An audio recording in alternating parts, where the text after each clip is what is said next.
Hey everyone, welcome back to another episode of Real Talk Atlanta. My name is Ashley LeRae, and I'm here with my wonderful host, or co-host, I should say, River the Realtor. And Tiesha Renee. Yes, and we are back with another episode. Happy Wednesday. Happy Wednesday. Happy hump Did you say it's a day. sad day? We're one member short. Oh, yeah. yes. Yeah. You might notice a couple changes. So Neika is gone, but she will be back in 2 weeks. And you may also notice the ambiance. We're back to like our original setting. This is the room we picked. Yeah. Yes. We picked this room out of the white room and the blue The couch. Yeah. Gray couch. We This got is the room, lighting guys. now. I like the lighting. Yeah. This is it. This reminds me a lot of like our very first studio space. So it feels like we're back home. Yeah. You know? I can agree. It does feel like It's the that. background. We had to follow this wood piece right Yes. I think that's like our thing. It's like our ambiance. It comes everywhere with us. And everyone in the comments said that they like this room. So Okay, it yeah. works. It Perfect. works. Yes. And speaking of comments, we've been getting a lot of people wanting to know like how we've grown our business and how we get clients. So today we wanted to talk about what we do to get clientele, because I'm sure this is something that we've all faced. Mm. Like Well, now getting hold clients. on 1 second, Queen. What? Because we going to do Peak of the Week. Oh, yes. Before we even get into that. Oh, my God. Yo, I Pick me got first, excited. And you going, you might say, and you going first. Go She got ahead. excited. Okay, River, me. what's your peak of the week? I went to go see Beyonce, and when I say I was on mute, and I won. That concert, y'all already went to go see her in June in Paris. And you had to go back. It I wasn't had the to go same? back again. She had different outfits, so I feel like that made it feel different, but it was amazing. It was the Atlanta energy plus the Beyonce. Like, Yeah. you know Atlanta No, crazy. yeah. So it just Which one was better?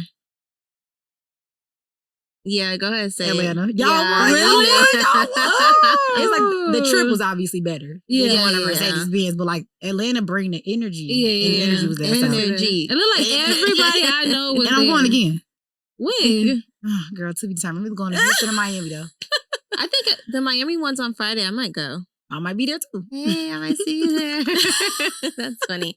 I guess that can be my peak. I went to go see her on Saturday. We won. She just didn't say it. You know, If she didn't say it, it didn't happen. It was a good time though. I feel like I haven't been to a concert in a minute, like a big one, like someone as big as Beyonce. So Mhm. it was a good time. I enjoyed myself, but I'm still recovering.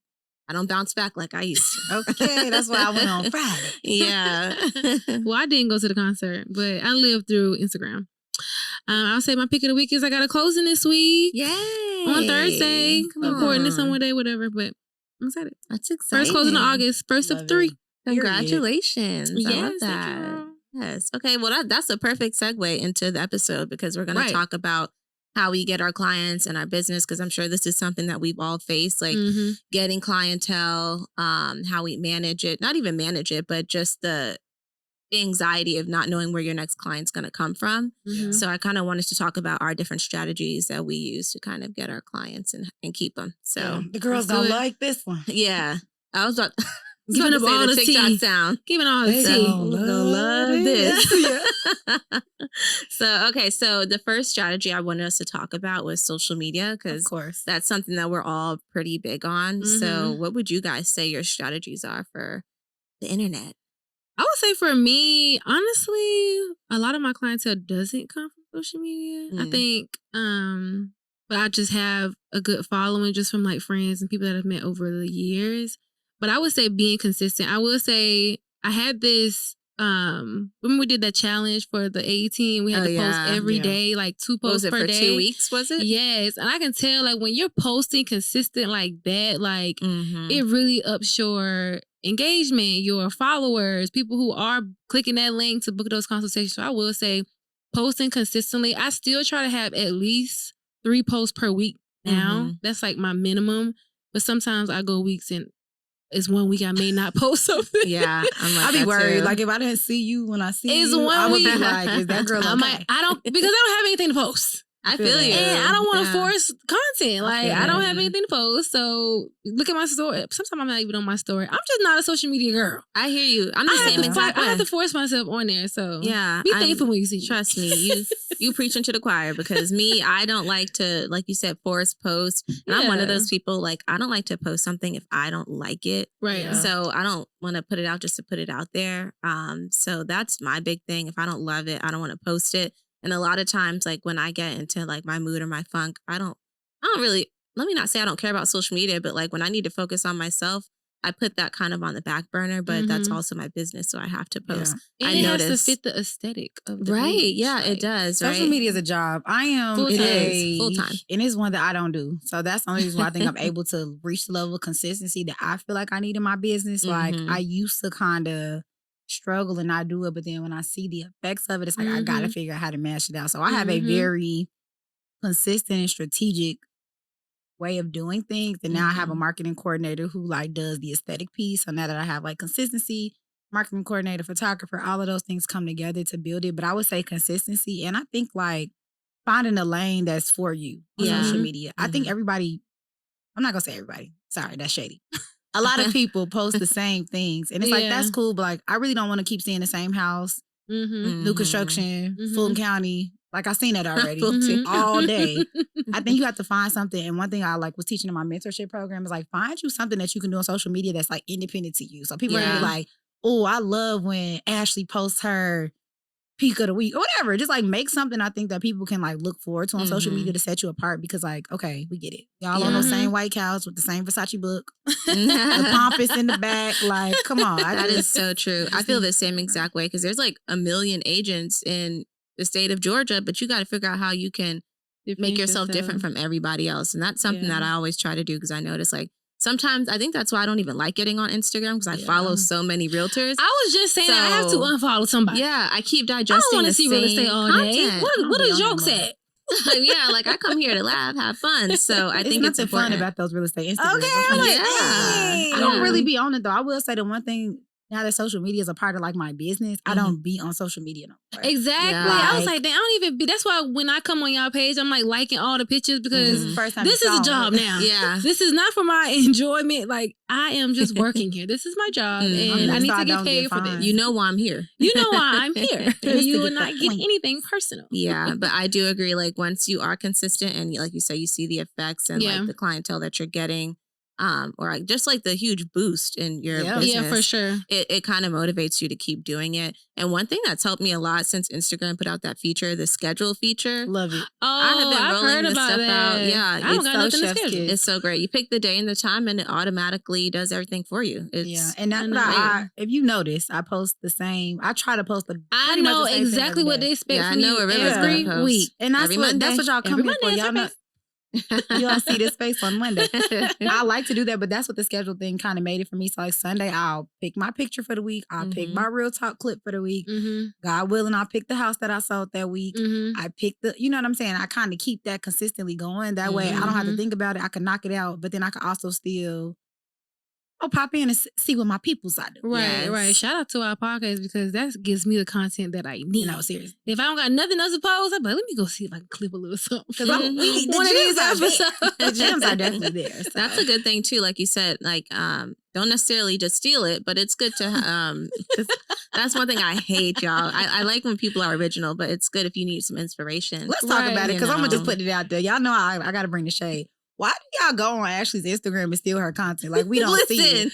And it's crazy because like, I will see Ashley post it and then I will see 5 more of y'all. And it's like, one time, one of y'all didn't even take the girl's watermark off. And it's like, are y'all serious right now? Like, listen, it's weird.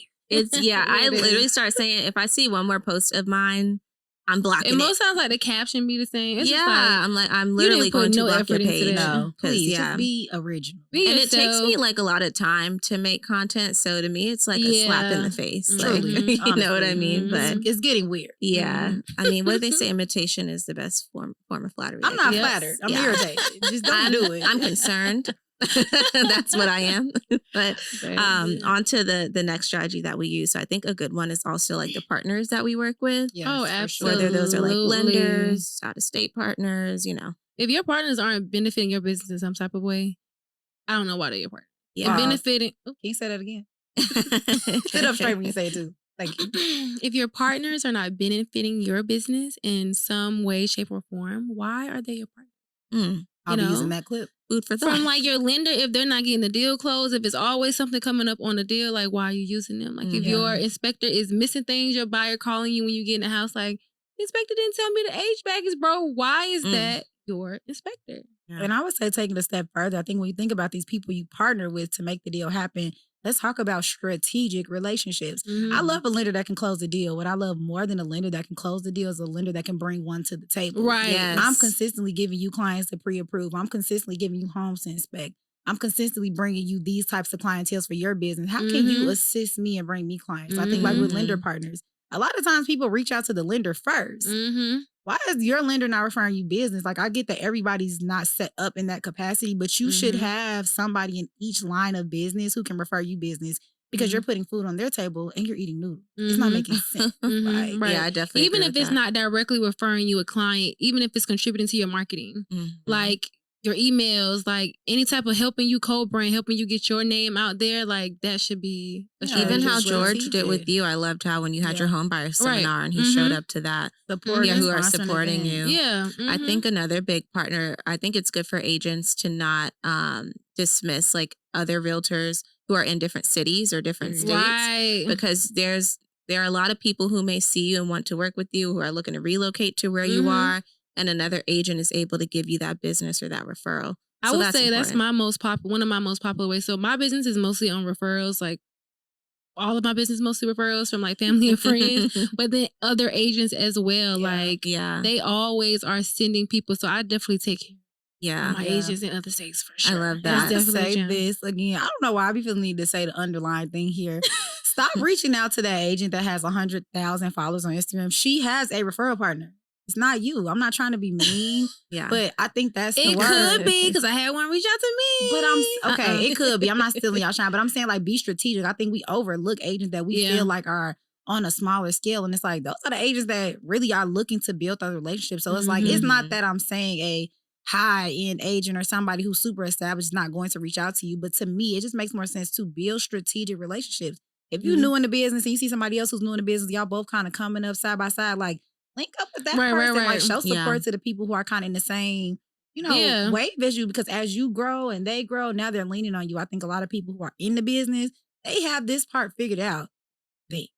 So with that said, it's like, they've already built a lot of relationships. It's okay to build relationships with them as well, but like find your person. Right. 100%. I definitely agree That's with good. that for sure. I think a lot of people, they care about what they see on social media so much. Like if you don't have a K behind your followers, like they don't want to, maybe work with you. But I don't have a K behind mine. Yeah, like I mean, I feel like look at their profile and see what they're posting, like, and see if y'all align, like if they go live or what they share, like you could tell, like I like this person. You got all the followers in the world and still not be selling exactly. So true. And that's again why social media is so important, because literally all my clients come from social media.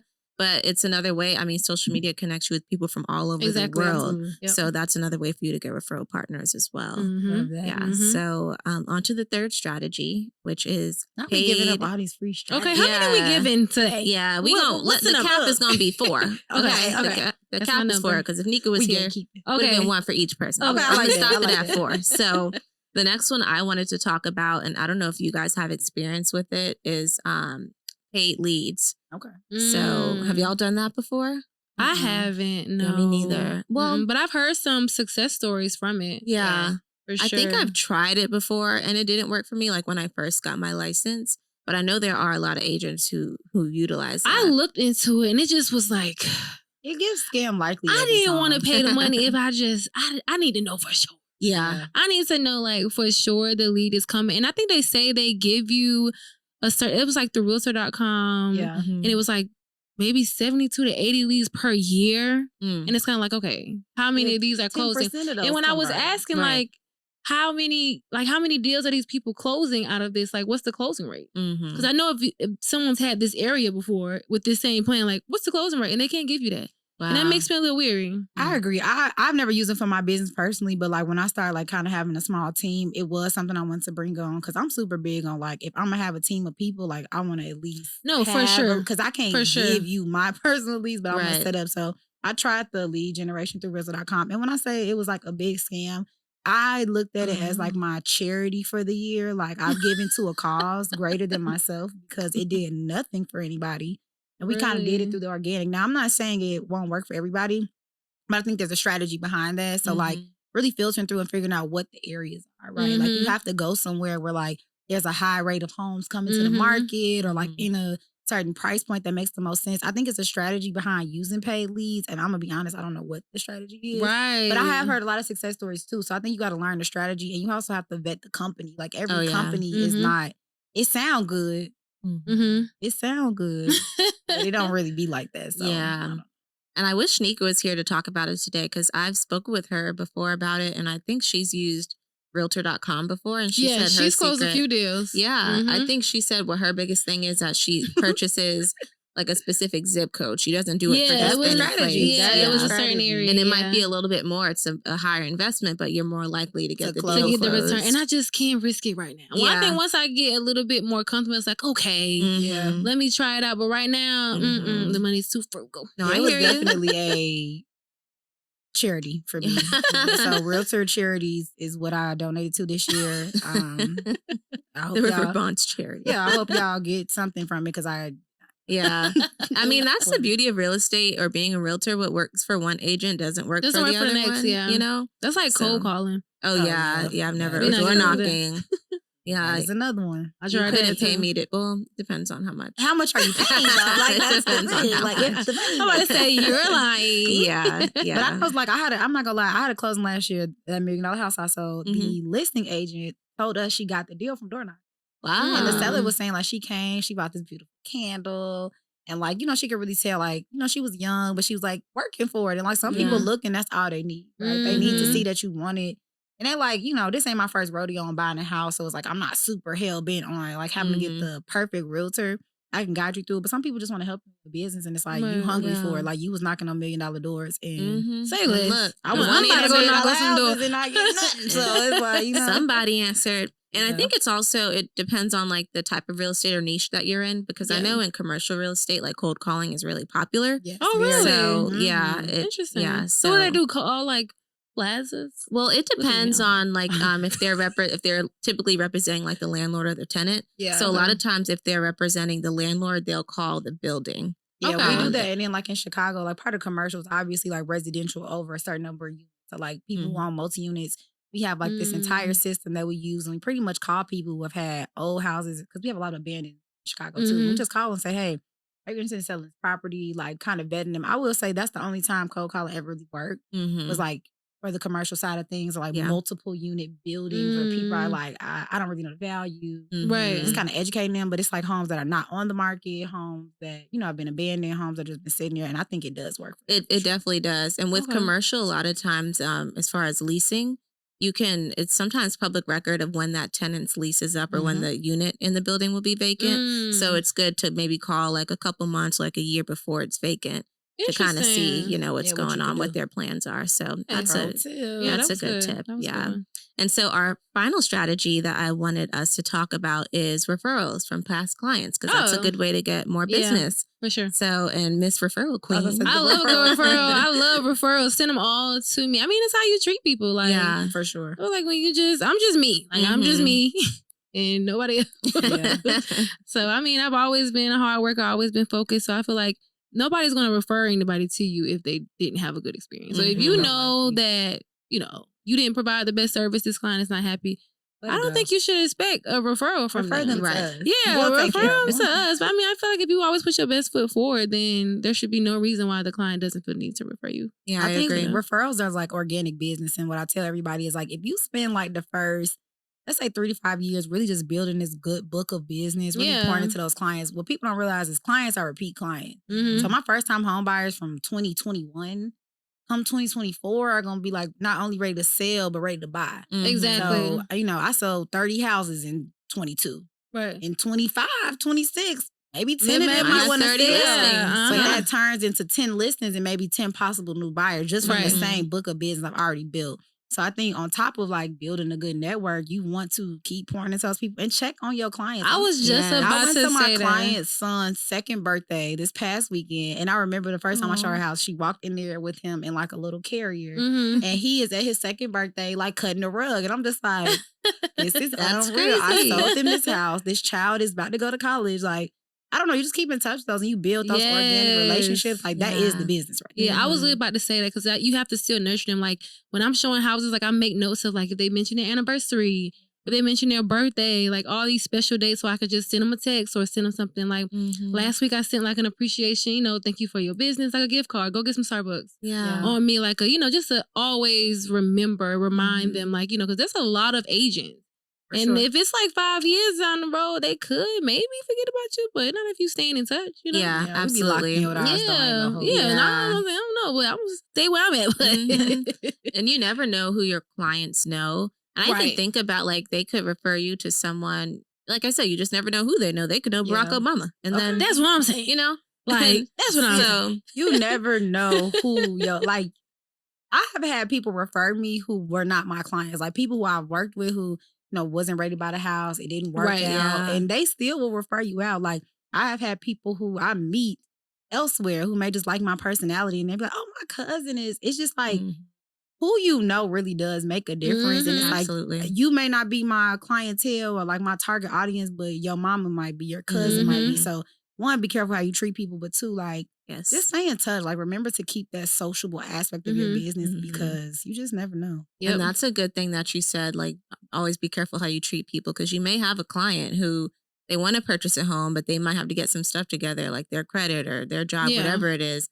And just because they're not ready, don't just throw them away like it's trash. Like you need to still nurture the relationship. Yeah. Help them. And you even think about like even in our friendship, like a lot of the friendships that you have, you guys are constantly like motivating each other and like still on the same wave, like doing the same thing and having the same goals. Yeah. So if you have one client who's interested in purchasing a home, their friends are probably also going to want to purchase a home. And you're the perfect person to be referred to. So that's definitely a good one. Yeah, the writing a client off is just crazy because y'all have clients that y'all may have started with and it don't work. And then like a year later, they like. All the time. Yeah. All the time. I do got some people that I accidentally, not on purpose, but like they may fall by the wayside. Yes. I'd be like, damn, I lost that one. You win some, you lose some. No, that's for sure. But the ones that I'm winning. Like we locked in forever. But I've had that happen many times where they probably didn't qualify or couldn't happen, but I'm always, checking in. Like, just want to check in on you. Let me know if you have any questions, if you need anything. I did just get that $1 million job. I'm ready now. You ready? Let's do it. I love that. Yeah, people will always, a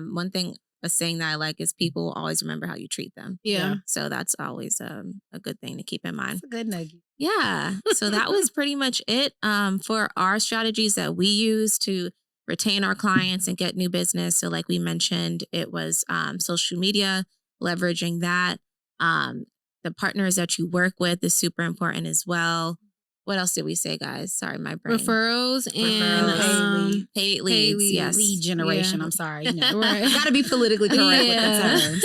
Yeah. So definitely try those out and leave us a comment if it works for you, if it doesn't, or if you guys have any other strategies that you guys use, we would love to hear about that. Okay, because we're telling y'all, so tell us. I'm going to be looking through those comments, see what y'all say. Yes. So this is weird because I've been talking the whole time, but can y'all introduce me for the next segment? Sure. Please pan this way, camera.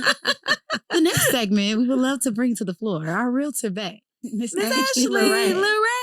For the question of the day. Yes. I wish we could have like a noise right there. Yeah, we need like something. I want a banner that just like question of the day. I said I want us to have like the note cards that say like Real Talk Atlanta on the back. I'm going to read it. Wouldn't that be cute? Make it for us. That's kind of cute. Yeah, make it for us. You the DIY queen. Make us a cake. I shouldn't have volunteered. So, on to the question of the day. If this is your first time watching our show, this is a segment where we take questions from you guys, our audience, and you can submit them to us via Instagram. Follow us at Real Talk Atlanta or email us. Thank you. At Real Talk ATL. You slipping up. You slipping up. It's been like 2 weeks since we recorded. Ooh, I'm so sorry. Now I'm getting my job taken away. I only remember the email because somebody's asked me for it. But anyway. Oh, man. Real Talk I got ATL this. pod. Oh, y'all just take my job. Sorry, go ahead. I'm just like, so yes, or you can submit your question to us via email at realtalkatlpod@gmail.com. Period. So someone asked us, and I thought this was perfect for the episode. Someone sent us a message on Instagram and wanted to know she's getting her real estate license, and do we recommend that she either keep her personal page since she already has like a following and just post real estate stuff on her personal page and build it up, or just make a separate page for real estate? What do y'all think? I think it's about mindset. I think it depends on what you got on that personal page. That's a good question. I think this. If you still want to have your personal identity along with real estate, but you know your personal identity may not match your real estate identity, I feel like just keep them separate. Like if you 21 and you still hanging out the window with your ratchet friends, I don't got no problem with it. But your target audience might. Right. Think about who you want to attract. If your personal life is not going to be attractive to the clients that you're trying to pull in, just keep them separate. There's nothing wrong with that. And every time you see somebody on your personal page that say realtor, block. Just keep it moving. I did the same page, but again, I've never been like a social media. So it was pictures on there, but like, yeah. When a random event. So I just did one page. I'm just one personal page. I did that too. Like I just used my personal page that I already had. Like I had my personal photos. I didn't have nothing like too provocative on there. And like you, like I don't really care that much about social media. So I didn't care if my page got flooded with houses and you don't see my face again. Like that's perfectly fine. But I mean, every once in a while I'll sprinkle, a photo of myself. Really now the photos of myself are at closings. Period. So it's a little that's different, all they need to be. It's like now I want to be a little bit more personable. Yeah. I mean, it really just depends on the person. What you see is what you get. I'm working ish all the time. Ish. That's it. Ish. And I guess it's another thing too. Like if you know that you probably can't manage 2 pages, then maybe not. I feel like it's really a personal preference. I mean, the business is going to come regardless. For sure. So, because I'd be stressed trying to manage my own page and going on Real Talk Atlanta. So, okay. Exactly. I slip up. I just was on my personal page. But yeah, like River said, like if you're posting some stuff that some clients probably don't want to see, like there are plenty of agents. I go on their page, and I'm like, I would never. Me too. I'd be like, why? And some I'd be like, I wish I could post this. I just can't get my mental there. I'd be like, this is bold. And my mama be like in the comments. I'll just be like, whatever. Yeah. So personal preference. I think either one works. Just depends on the person. So yeah, that was a wrap for today's episode. I hope you guys enjoyed it. Got some strategies from us, and be sure to tune into some of our past episodes for more advice or catch us next Wednesday. So we'll see y'all soon. Bye.